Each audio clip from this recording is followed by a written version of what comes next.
Alors, bonjour Lise Roy, ça va bien? Oui, bonjour Sophie Michaud. Oui, ça va très bien. Alors, merci d'avoir accepté de faire une petite jasette avec nous aujourd'hui. Toi, d'ailleurs, tu es une blogueuse depuis les tout débuts, là, depuis les 5 ans de nos blogs. Alors, on te remercie. C'est un plaisir, c'est un plaisir. Malgré que j'aurais aimé écrire plus de billets, bien, les circonstances étant que je n'avais pas toujours le temps, mais le peu de contributions que j'ai fait, j'ai adoré ça. Écoute, on les a appréciés aussi. C'est toujours des réflexions vraiment super intéressantes. Puis d'ailleurs, aujourd'hui, ce que tu nous proposes, avec ce qu'on entend beaucoup sur la transition, les changements, c'est de peut-être amener un peu de nuance sur justement qu'est-ce qu'une transition, qu'est-ce qu'un changement, est-ce la même chose, est-ce qu'il y a des différences? Je te laisserai nous parler de ça un peu.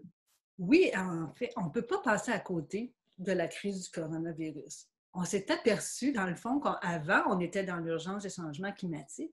Et là, maintenant, arrive, il faut vraiment se mettre en action pour faire les choses, pour faire des changements ou de la transition. Vous savez, juste en passant, que l'Himalaya, les Indiens viennent d'apercevoir l'Himalaya, ça faisait 30 ans qu'ils ne l'avaient pas vu. Au Costa Rica, sur le bord des rivages, on voit arriver des bancs de poissons qu'on n'avait pas vus depuis longtemps. Donc, c'est vrai que la crise du coronavirus a donné un temps de répit au changement climatique, dans le fond. Et là, quand on parle de changement climatique, moi, le mot changement, je dis, je vais vraiment aller voir qu'est-ce que ça signifie, un changement, et qu'est-ce que ça signifie, une transition. Parce que souvent, on peut mêler les mots. On va utiliser un mot en pensant que c'est la bonne définition. On les Alors, pense interchangeables. oui, et puis on le fait de façon très, très, je dirais, naïve. Donc, moi, je me permets aujourd'hui de dire, écoutez, des fois, un petit temps d'arrêt pour resignifier les choses et les remettre en perspective, bien, ça peut peut-être nous permettre de mieux comprendre. Donc, j'ai fait une recherche et j'ai trouvé de la part d'une dame qui s'appelle Michelle Roberge. C'est quand même, ça date de 1999 et elle avait écrit, dans le fond, je pense que c'est une thèse de doctorat, c'est accompagner l'individu en transition dans un projet de changement. Je pense que ça ressemble drôlement à où on peut se situer aujourd'hui.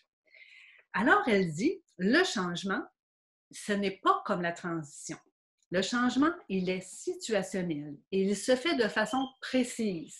On habite un nouveau lieu, c'est un changement. On a un nouveau rôle dans une équipe, on a changé de travail, c'est un changement. On applique de nouvelles politiques. Écoutez, ça fait 3 mois qu'on entend des nouvelles politiques. Là, hein? On est à 2 mètres, à 2 mètres, à 1,5 mètre. Et ça, c'est imposé. Hein? C'est pas, on peut tout en parler? Non, non, c'est ça. La transition, toutefois, c'est durant ce temps, la transition se vit progressivement de l'intérieur. C'est le processus psychologique à travers lequel nous passons pour vivre une nouvelle situation. Donc, il y a une partie d'adaptation. Le changement est externe et il est visible. La transition, elle est interne, voire même intime et unique à chacun. Chacun la vit, chacun la travaille à sa façon. Elle est un processus qui est vivant, c'est non mécanique et c'est non automatique. C'est ce qui nous permet de dire que la transition, c'est c'est la face cachée du changement. OK. Donc, la transition, on peut dire que c'est un processus qui est interne et qui est non visible. C'est la partie cachée d'un glacier, je dirais. Et moi, je dirais la transition, elle débute par la conviction que les choses pourraient être différentes. Et la transition désigne aussi l'aspect personnel du changement. Puis la transition, c'est la trajectoire vers le changement souhaité. OK. Là, quand on a placé les choses en perspective, on peut dire, OK, je peux voir mieux la différence entre les deux ou les nuances à faire. Et parallèlement à ça, j'ai trouvé quelque chose de vraiment intéressant que Éric Pinault, qu'on connaît tous, qui est professeur de département de sociologie de l'UQAM, qui a fait paraître des billets sur le blog du TIES, qui est le territoire innovant en économie sociale. Et lui il répondait à la question, quel doit être le processus, dans le fond, de transition? Alors, il propose, sa réponse dit, sa mise en œuvre doit être démocratique et émancipatrice. Là, on voyait tantôt dans les changements qu'il n'y a rien de démocratique. Là. On nous impose, là. Mais la transition, par contre, il y a un jeu. Hein?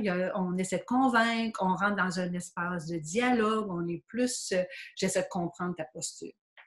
Après ça, il parle du renforcement de l'autonomie des collectivités en créant des institutions publiques de planification économique à l'échelle locale et régionale. Allons donc, c'est pas quelque chose qu'on avait il y a quelques années. Hein? Dans les institutions, on avait des beaux CLD, on avait des belles crées, on avait toutes sortes d'affaires. Ben là, il faut croire qu'il faudra revenir à ces modèles-là pour bien enclencher ce qu'on veut voir arriver. Il dit qu'il faut que la transition soit en mouvement et qu'il renforce la capacité d'agir autonome des individus sur la sphère politique, économique et locale. Puis aussi, chose très, très, très intéressante, il faut peut-être voir le lien entre le travail et le droit monétaire sur la richesse sociale. Donc, est-ce qu'on peut avoir des redevances sur ce qui est produit en termes de minerais, de mines, de tout ça, de territoire? Alors, moi, je dis, avant toute forme de transition, qu'elle soit sociale, économique, écologique, tout ça, il y a d'abord la transition sociale qui est importante. S'il n'y a pas de transition sociale, ça va être difficile de rajouter le mot économique à la fin. Hein? Il y a des avancées. Il y a des beaux projets qui arrivent. Et il y en a un vraiment là, qui arrive à qui propos, mais qui arrive dans le sens où c'est là. Le Victoriaville a créé une toute première chaire de recherche municipale avec le professeur Simon Barnabé du département de chimie, biologie et physique de l'UQTR ici à Trois-Rivières. Je trouve ce projet-là complètement brillant, intelligent et porteur pour un avenir. Parce que ils disent, dans le fond, ils vont regrouper différentes organisations dans la municipalité et dans un territoire plus grand, le centre du Québec, la Mauricie, tout ça. Et ils vont porter une recherche sur l'économie circulaire. C'est encore un terme qu'on entendait plus ou moins parler. Maintenant, il est de plus en plus utilisé. On va parler d'aménagement du territoire, ce que M. Bernard Vachon vous expliquait en disant « je vais revenir avec l'aménagement du territoire ». C'est important d'en parler. Et tout ce qui touche le développement durable. Et on sait que Victoriaville et la MRC d'Arthabasca, ce sont des têtes de proue en termes de développement durable. Ça fait des années qu'ils travaillent là-dedans, qui sont vraiment conscientisés et qui amènent d'autres MRC à se conscientiser à ça. La mission de la chaire va être de faire de l'accompagnement scientifique et technologique pour les villes de petite et moyenne taille. Moi, j'ai toujours dit sujet, verbe, complément. On peut-tu faire les choses simples? Ça ne veut pas dire simpliste.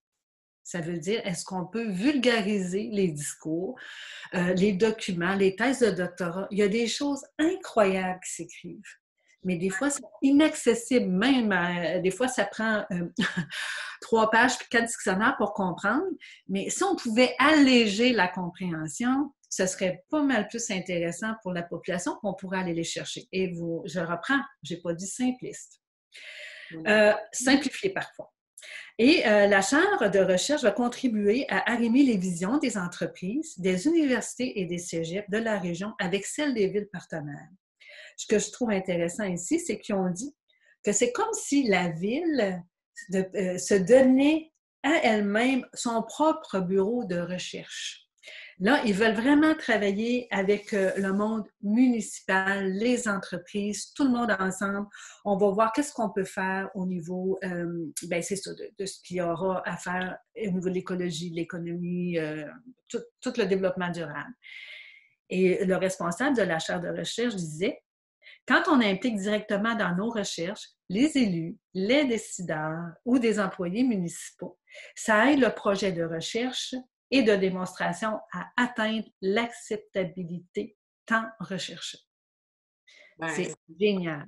C'est génial. Moi, pour moi, là, c'est quand j'ai eu cette nouvelle-là, j'ai fait « OK, là, on vient de franchir on vient de monter une belle marche. » là.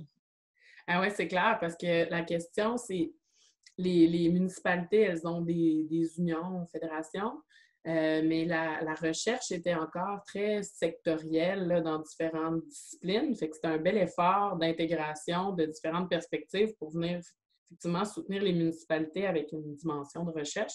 C'est vraiment super intéressant. Oui, oui, tout à fait. Puis moi, je pense que là-dessus, quand on parle de se mettre en action, je vais peut-être faire le lien. Je ne peux pas ne pas vous parler de 3 livres. Allez. Hein? Hein? Parce que quand j'ai parlé de transition, je me suis rappelé qu'en 2015, je m'étais procuré un livre qui est écrit par un philosophe belge qui s'appelle Pascal Chabot. Et ça s'appelle L'âge des transitions. Ça a quand même été écrit en 2015. Mais je suis certaine, Sophie, que tu allais me poser la question, mais ça se fait par qui, hein, la transition? Oui, ça se Oui, fait la ça se fait transition, par... Lise. Ben lui, il y a une réponse à ça que j'ai trouvée très brillante. Puis peut-être je vais vous ennuyer avec mes lectures, mais en même temps, je pense que ça vaut la peine peut-être de souligner ce qu'il a écrit à ce sujet-là. Il dit « En bordure du système, les nouveaux possibles ». Alors, il mentionne « Les partisans de la transition habitent les bordures du système ». Donc, on n'est pas dans le milieu, on est en circonférence.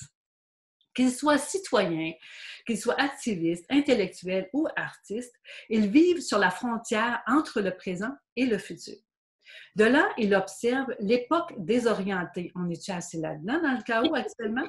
Alors, il dit, ils ne sont pas en rupture radicale, mais leur adhésion au mantra que ressasse une société fondée sur la consommation, la concurrence et l'efficacité ne va pas de soi. Mm-hmm. Au centre, parce que là, il faut rappeler qu'on est, on est dans la circonférence, le centre, il dit, au centre sont les impératifs et le credo d'une civilisation qui voit dans la technique et la finance les seules matrices du progrès humain. Quand on s'en éloigne, leur puissance s'atténue. D'autres attracteurs jouent une partition différente. Par exemple, des enfants, des vieux, des inutiles, des enlogis, des contemplatifs, des lecteurs, des cinéastes et des utopistes. On est-tu dans le gang, nous autres? Je penserais que oui. Alors, ils ne sont pas hors du système, car ils y participent à leur manière, mais plutôt depuis ses lisières. On est en bordure, n'oubliez pas ça. Alors, c'est de là que dessinent d'autres avenirs et raconte d'autres histoires que celles entendues partout selon lesquelles le salut s'achève. Donc, on n'est pas à veille de mourir, on le sait. Alors, quand on parcourt un rivage, imaginez, on est tous main dans la mer, on fait le tour du globe, et quand on parcourt un rivage, on demeure les pieds sur terre. Donc, il y en a qui pensent qu'on est tout le temps dans les airs à réfléchir, et non, on est plutôt sur la table, bien grommelé. Alors, je vous recommande fortement, si vous avez l'intention d'entrer, on est en transition. Une belle lecture d'été, quand même. Oui, oui, mais c'est très bien écrit. C'est un philosophe, comme je disais comme tantôt, on n'a pas besoin de quatre dictionnaires à côté pour comprendre. C'est très bien. Ensuite, il a écrit en 2017 un autre livre qui s'appelle, c'est un peu la suite. Hein? Okay. Parce qu'il dit, là, on va exister sur le rivage. Ici, il dit exister et résister. Ce qui dépend de nous. Donc, en quatrième de couverture, il dit ici, il y a 3 éléments qu'il faut faire coexister. Il y a 3 visages. Il parle du moi, il parle d'un sujet et il parle du soi. Puis, en dernier, il dit peut-être, dans le fond, excusez-moi, peut-être le moment est-il venu de préparer la transition vers un monde où la culture de soi et le sens des autres deviendraient centraux. Alors, vous voyez, on est en bordure. Mm-hmm. À force de grenouiller puis de travailler, on va arriver au centre pour bien influencer les autres. Et le troisième, que plusieurs connaissent, qui est de Adam Canham, c'est ça, il dit « Scénario pour la transition sociétale ». Alors là, on est dans un guide pratique. Alors, pourquoi des scénarios? Pourquoi faire des scénarios? Il dit parce que nos écosystèmes sont devenus si complexes, instables et insoutenables qu'ils ne peuvent plus être appréhendés par quelques décideurs haut placés qui, dans la pratique, ne détiennent plus le pouvoir de changer les choses. Parce que c'est en coopérant concrètement à tous les niveaux de la société que nous devons changer notre histoire pour changer notre futur. Parce que les scénarios permettent d'imaginer collectivement de nouveaux futurs. À nous de choisir ensemble celui que nous voulons voir arriver. C'est-tu assez beau? Hein? Moi, j'ai l'espoir à un avenir. Ça nous souffle pour l'été, des bonnes lectures, des bonnes réflexions. Moi, je pense que pour la transition sur le le soi, là, commencer par changer nous-mêmes, je pense qu'on a quelque chose, on tient quelque chose. En fait, oui, parce qu'on a beau effectuer tous les changements. À un moment donné, j'ai travaillé, en fait, j'ai suivi une formation avec Pierre Léné. Pierre Léné qui est dans les organisations apprenantes, avec Michel Maletto qui était dans d'autres choses. Mais on était dans, on veut-tu devenir transformatiologue? C'est un bien grand terme, mais en même temps, c'était, t'as beau vouloir essayer de convaincre les autres. Si toi-même, tu n'es pas convaincu, si tu n'es pas dans ça, si tu n'y crois pas, tu peux pas. Il faut d'abord se changer soi-même. Donc, on est en transition. Nous sommes. Et ce que je trouve intéressant dans toutes ces possibilités-là, c'est qu'il y a quand même des organisations en place dans le Québec depuis longtemps. Bon, Nous Blog, dans le fond, aide à ça. Passerelle aide à ça aussi. Quand on regarde le collectif des partenaires pour le développement des communautés, ça regroupe une vingtaine d'organismes têtes de réseau qui, eux, ont leurs membres. Donc, ça percole. L'idée de la transition percole partout au Québec. Des fois, on pense qu'il n'y a rien qui se passe. Je suis désolée. Moi, je pense qu'il y a beaucoup de choses qui se passent. Et comme je le disais tantôt, il y a des transitions. Il y a la transition sociale d'abord, écologique, mais aussi il y a une transition qu'il faut réfléchir sur la démographie, la transition démographique. C'est important. Il y a un poids important dans l'humanité pour ça. Il y a la transition démographique, la transition, par contre, démocratique et bon, l'écologique, numérique et énergique. Et puis moi, ben, je me dis toujours, je répète la phrase, c'est l'espoir a un avenir, oui, mais il faut quand même regarder dans le rétroviseur, voir ces lieux de référence, parce qu'il y en a, il y a de l'histoire. Ben, puis je dis, ben, écoutez, le mouvement, c'est le présent. Ah ben ça c'est très inspirant pour se laisser là-dessus. Moi, je trouve que c'est une belle pensée à méditer. Merci beaucoup, Lise. C'est un plaisir, Sophie. Alors, ben cette capsule, comme les autres à venir, sont disponibles sur notre page Facebook. Donc, on vous invite à nous suivre. Merci, puis à la prochaine. À la prochaine. Au revoir.